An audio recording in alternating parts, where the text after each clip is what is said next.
Oi pessoal, eu sou a professora Bárbara Furquim, a professora de vocês de História. Então nós continuamos tendo uma retomada sobre o conteúdo da Europa feudal. Bom, antes da gente falar sobre o nosso conteúdo, nós temos aqui o Paulo, o nosso intérprete, que vai estar com a gente toda essa aula. E eu não quero que vocês esqueçam de fazer o registro de frequência de vocês no Classroom. Então vocês vão lá no link 1, fazem a atividade obrigatória e está feita a presença de vocês. Bom, na nossa aula anterior, nós estudamos sobre uma retomada do conteúdo da Europa feudal que tratava dos reinos bárbaros, dos povos germânicos, como é que tudo, né, começa ali o período da Idade Média. Nessa nossa aula, nós vamos continuar falando sobre a Europa feudal, vamos continuar com uma retomada do conteúdo, mas nós vamos falar sobre os francos, que também são povos germânicos, e nós vamos falar sobre um império que é organizado durante a Idade Média, que é o Império Carolíngio. Vamos lá? Bom, quais são os nossos objetivos principais dessa nossa aula? Primeiro é descrever como o feudalismo ele se desenvolve especificamente na Europa, né? É o que nós estamos vendo. E aqui nessa aula, o outro objetivo é expor o importante papel dos francos na organização feudal, bem como apontar qual é a importância do Império Carolíngio, né, na consolidação do feudalismo no continente europeu. Antes de nós, então, começarmos o nosso conteúdo, estudarmos essa retomada sobre os francos e sobre o Império Carolíngio, nós temos que ver o que a gente estudou na nossa aula anterior. Vamos tentar lembrar de tudo. Primeiro, na nossa aula anterior, nós vimos a queda do Império Romano. Nós vimos que o Império Romano ele entra numa grande crise política, econômica, de escravos, os exércitos também se sentem, né, tipo, não estão contentes com tudo que está acontecendo. E a partir dessa crise, nós vamos ter grandes invasões de povos que eram chamados pelos romanos de povos bárbaros, começando a dominar e entrar no território que pertencia a todo o Império Romano. Nós vamos ver que a partir do momento em que esses povos bárbaros eles começam a invadir, né, entrar no território do Império Romano, nós vamos ver que a gente vai ter um início de um novo período histórico. Não existe uma data fixa, né, que um dia o cara vai dormir no período clássico e ele acorda na Idade Média. É um momento de transformações, foram séculos em que essas invasões e essas transformações foram ocorrendo para nós chegarmos na Idade Média. A Idade Média é uma era histórica extremamente longa, ela vai durar cerca de 1000 anos, ela vai do século V até mais ou menos ali o século XIV e o século XV. Bom, o que nós vimos também? Nós vimos que esses povos bárbaros boa parte desses povos bárbaros eram na realidade povos germânicos, dos mais diversos, com culturas diversas, falando línguas diferentes. Esses povos germânicos, eles vão transformar e criar instituições políticas, econômicas, e eles vão acabar, né, transformando tudo isso na ideia do sistema feudal, organizando o sistema feudal dentro do continente europeu. E é da união desses costumes germânicos, desses povos bárbaros, né, e dos costumes também dos romanos que estavam ali, né, coabitando e eles vivendo juntos, que a gente vai ter a organização do que vai ser o sistema feudal. A base do sistema feudal, algumas coisas que eu falei para vocês, então a gente viu a figura do senhor feudal, que é o grande proprietário das terras. O senhor feudal é nele que a gente vai ter o grande poder, né? Porque durante esse período do sistema feudal, quem tinha terras, quem tinha feudo, acabava se destacando na sociedade. Nós vimos também que existiam as relações de suzerania e vassalagem. O suzerano e o vassalo, eles pertenciam a uma classe de nobreza. O suzerano, ele concedia terras ao vassalo. O vassalo, por sua vez, também poderia conceder essas terras a um outro vassalo. Então, em algum momento, o vassalo também poderia ser vassalo e suzerano. E todas essas relações acabavam expandindo o território, né?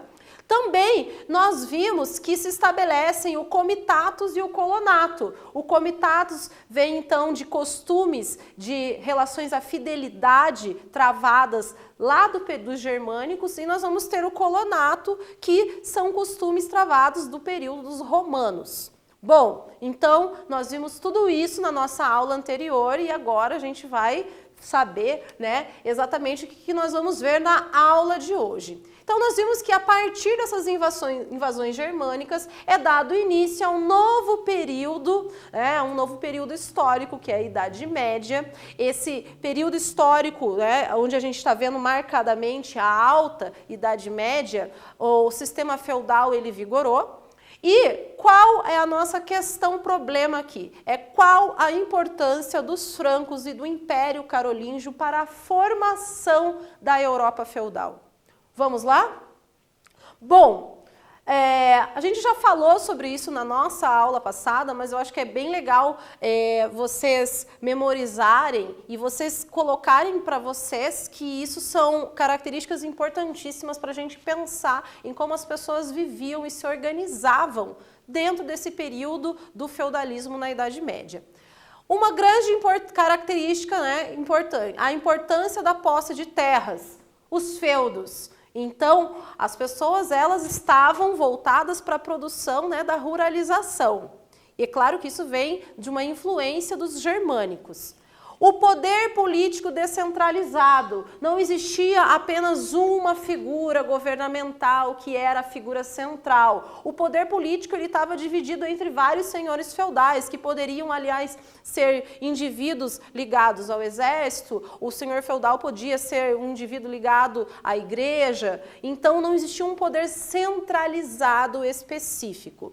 Uma outra coisa, as relações baseadas na dependência e na fidelidade.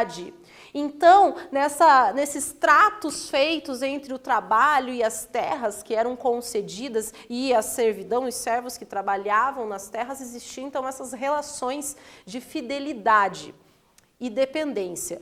Bom, a economia era de subsistência. Ou seja, as pessoas, tudo que elas plantavam era para elas sobreviverem. Diferente de como a gente vive hoje, onde às vezes a gente tem coisas que não são tão necessárias para nosso sobreviver, no período tudo era voltado apenas para a subsistência deles. E, não menos importante, o poder da instituição igreja. A igreja ela era uma instituição importante não só no quesito religioso, ela era importante no quesito ideológico, político, social, econômico, né? E nós vamos ver que isso tudo vai organizar o período todo da Idade Média. Uma outra coisa, isso daqui, né, é uma coisa nova que a gente está vendo aqui, é como que existia essa divisão estamental dentro da Idade Média. Existiam 3 grupos sociais que eu quero que vocês, né, memorizem aí para vocês não esquecerem como era organizada essa sociedade. O primeiro era o clero. O clero, gente, eram os membros da Igreja Católica. Mas o que eram esse clero? Eles possuíam terras, eles tinham poder político e ideológico. Eram eles quem estavam ali no topo da pirâmide social. Após eles, né, nós temos a nobreza. Os nobres eram os senhores feudais, os suzeranos, os vassalos. Aqui também na nobreza entram os cavalheiros. Então, para você ser um cavalheiro, você deveria pertencer à nobreza. Nós vamos ver que eles possuíam terras e o poder político e militar.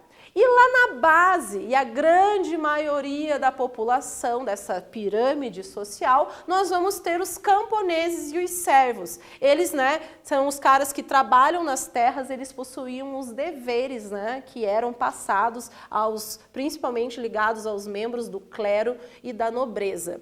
Veja só, gente, quero que vocês pensem que não era possível você ser um dia um servo e você poder subir e ser um nobre. Era impossível isso acontecer. tá? Porque essa sociedade estamental, ela não permite a mudança, você sair de uma classe e partir para outra. Bom, aqui eu peguei um trecho para a gente ter uma ideia de como é que esses servos, apesar de ser a grande maioria da população, quais eram os medos e como é que eles viviam, né? Eu peguei aqui um texto que se intitula Os Medos da Miséria na Idade Média. A grande maioria das pessoas vivia no que seria para nós uma extrema pobreza. A produtividade da terra era ridiculamente fraca. Havia uma imensa dificuldade para se tirar dela sustento. Os trabalhadores eram esmagados sob o peso de um pequeno grupo de exploradores, homens da guerra e homens da igreja. Bom, os homens da guerra eram os cavaleiros que pertenciam à nobreza e os homens da igreja eram os membros que pertenciam ao clero, que saqueavam quase todo o excedente da produção. O povo vivia permanentemente no temor do amanhã. O temor do amanhã era: será que amanhã teremos o que comer? Será que amanhã sobreviveremos? Para vocês terem uma ideia, existem vários estudos que indicam que durante a Idade Média, a boa parte da população não alcançava, não conseguia superar os 30 anos de idade. E nós vamos para a nossa primeira atividade. A nossa primeira atividade é uma questão bem simples para vocês tentarem relembrar ali tudo que já foi falado um pouco, quais os grupos sociais existentes na sociedade feudal e quais seus papéis exercidos? Bom, notem que está errado aqui, né? Na sociedade feudal e quais seus papéis exercidos. Vocês vão ter alguns minutos para responder essa questão e a gente já volta.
Bom, vamos ver qual é a resposta correta.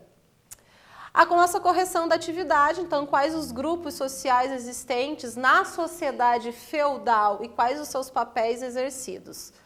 Bom, é o clero, que é composto pelos membros da igreja, e como nós vimos, eles possuíam terras, eles tinham poder político e ideológico.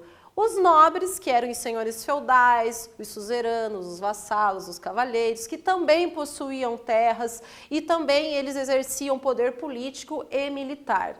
E os camponeses e os servos, ali na base da estrutura de toda essa pirâmide social, que eram os que trabalhavam nas terras e eram os que tinham deveres de servidão. Bom, respondido, então vamos ver adiante o que a gente vai estudar. Então nós vimos que esses povos bárbaros, eles vão começar a invadir o Império Romano, o Império Romano ele vai ocorrer a queda dele, principalmente ali a partir do século V, e dentre esses povos bárbaros, que na verdade, eles eram povos germânicos, nós vamos ter um povo germânico que acaba tendo um certo destaque na história, nesse período histórico da Idade Média, e vamos falar sobre ele, que são os francos. Bom, os francos, então, eles pertencem aos povos germânicos e os primeiros reis francos, eles vão descender de Meroveu. Meroveu, ele, então, vai fazer com que os seus próximos reis que sucedem após ele vão ser chamados de merovingios.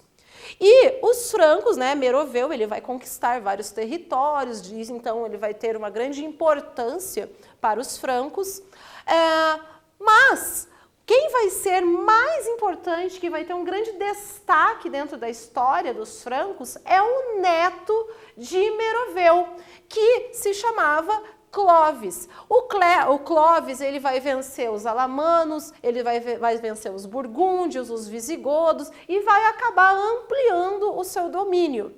Veja só, gente, os francos, eles eram um grupo que pertenciam aos germânicos, mas vários outros povos germânicos também entravam em conflitos entre eles para dominar e para tomar territórios.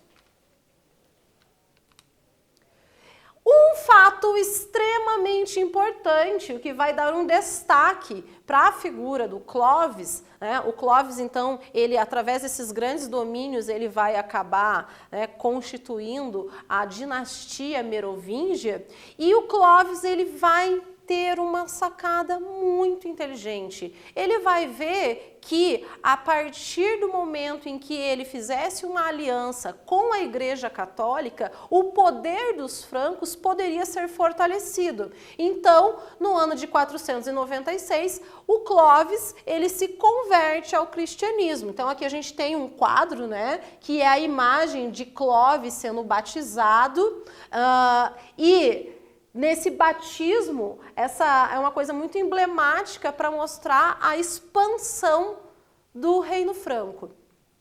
O Reino Franco, após a morte de Clovis, ele vai ter o seu reino dividido, porque, na verdade, os herdeiros de Clovis, eles vão ali meio que disputar aquele território, e no meio disso tudo eles vão estabelecer, que os francos, eles aí vão ter apenas um único sucessor, que essa coisa da divisão entre grupos, entre herdeiros, estava muito complicada.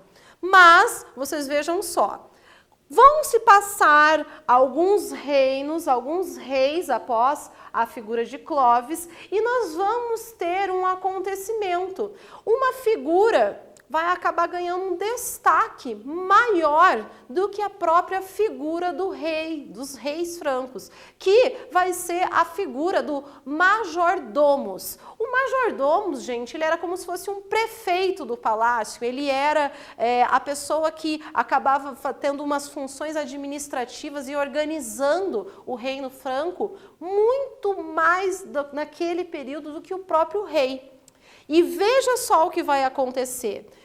Esses majordomos, eles vão acabar tendo uma das figuras deles como uma das figuras mais importantes, que é o Carlo de Martel, que vocês já estudaram sobre ele nas aulas anteriores. O Carlo de Martel, ele vai acabar sendo então um desses importantes majordomos, e o filho dele, que se chamava Pepino o Breve, né, um nome aí diferentão, o Pepino Breve, ele vai fazer o seguinte, quando o pai dele sai do poder, né, quando o pai dele morre, ele vai assumir o trono e ele vai, né, se autodeclarar, se aclamar como o rei franco, né, mesmo ele não estando na sucessão do trono, porque ele era da herança ali dos majordomos.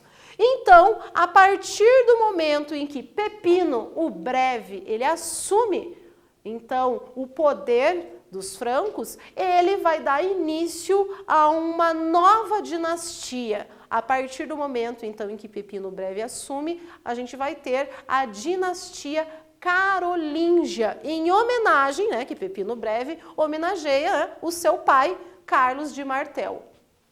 Nós vamos ter aqui a nossa primeira atividade voltada para o foco do Enem. Então, é para vocês não esquecerem que nós vamos sempre ter alguma atividade voltada para vocês começarem a se habituar como é que funcionam essas questões, a leitura, a interpretação. Vamos lá? Bom, essa é uma questão da PUC do Rio Grande do Sul e ela é a seguinte: dentre os reinos bárbaros surgidos após as invasões germânicas e o fim do Império Romano, o reino franco foi o mais importante porque a. Os reis francos se converteram ao cristianismo e defenderam o Ocidente contra o avanço dos muçulmanos. B. Promoveu o desenvolvimento de atividades comerciais entre o Ocidente e o Oriente através das cruzadas. C. Nesse período, a sociedade feudal atingiu sua conformação clássica e o apogeu econômico e cultural. D. Houve uma centralização do poder e viveu-se um período de paz externa e interna, o que permitiu controlar o poder dos nobres sobre os servos. E. Os reis francos conseguiram realizar uma síntese entre a cultura romana e a oriental, que serviria de inspiração ao renascimento cultural do século XIV. Bom, pessoal, vocês vão pegar, vão ler com atenção e vão responder essa atividade e nós já retornamos.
Bom, vamos ver qual é a resposta correta. A resposta correta é a letra A. Clovis converteu-se ao cristianismo e representa a aproximação entre os francos e o poder da Igreja Católica. E também é a ação de Carlos Martel, um dos reis francos cristianizados, que vai contribuir para o avanço dos muçulmanos, né, para além da Península Ibérica. Carlos de Martel, ele acaba vencendo, né, e ali expandindo o seu território com relação ao Oriente. Bom, vamos seguir? Nós vimos então que Pepino Breve, ele vai dar o play, né? Ele vai iniciar ali a dinastia carolíngia, mas quem nós vamos ter, né, como um destaque dentro da dinastia carolíngia é o filho de Pepino Breve, que vai se chamar Carlos Magno.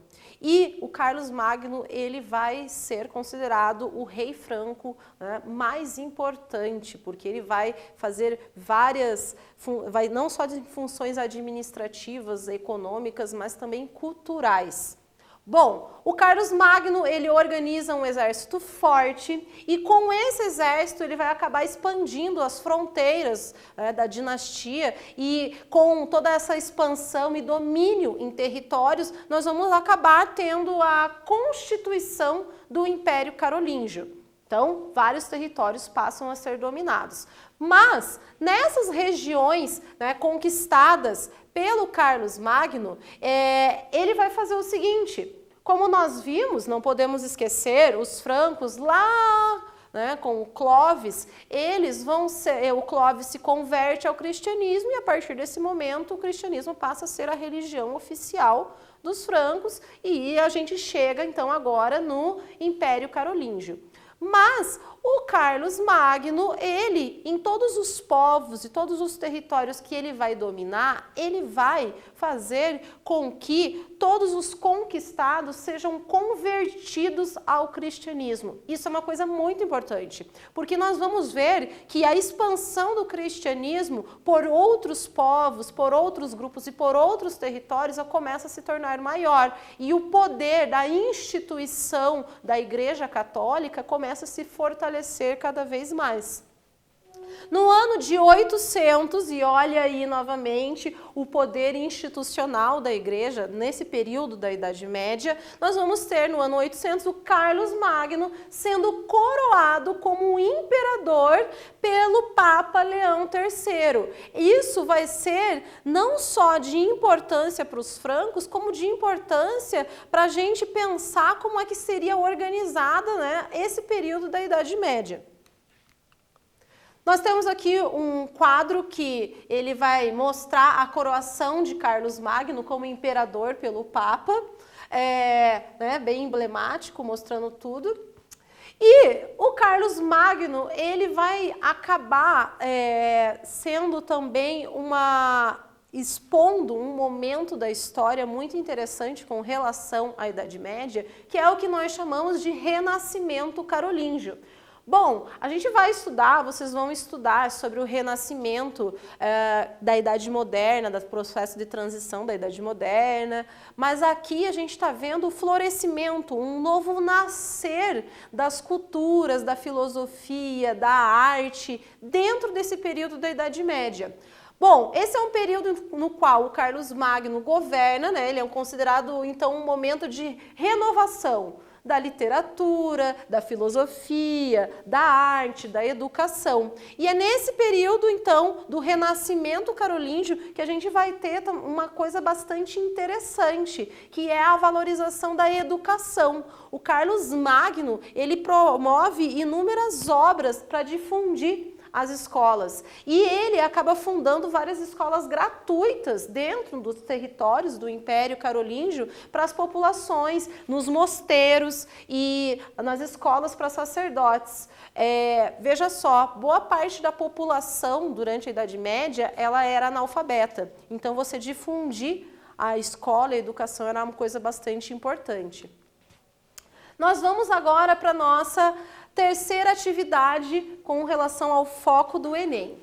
Bom, ela é a seguinte: acerca da história do Império Carolíngio, é correto afirmar que o Papa Leão III coroou Carlos Magno como imperador do novo Império Romano do Oriente, cuja capital passou a ser Constantinopla.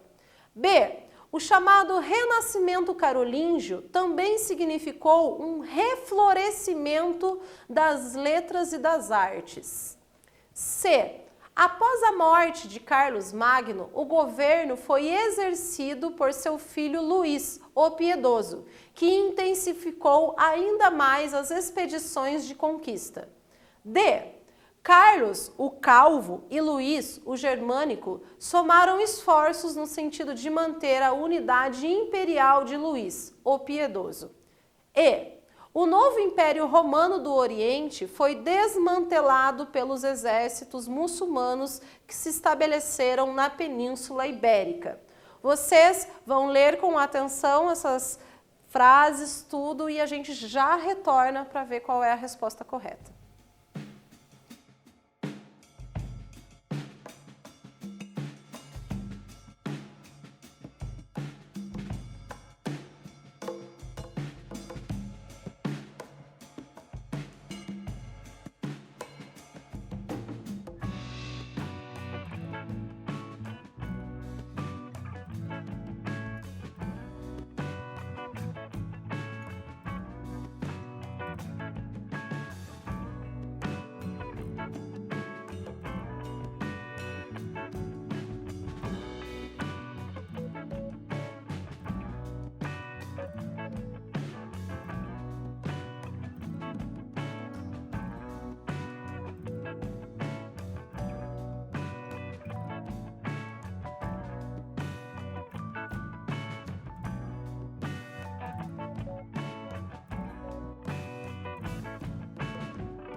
Bom, vamos ver qual é a resposta correta.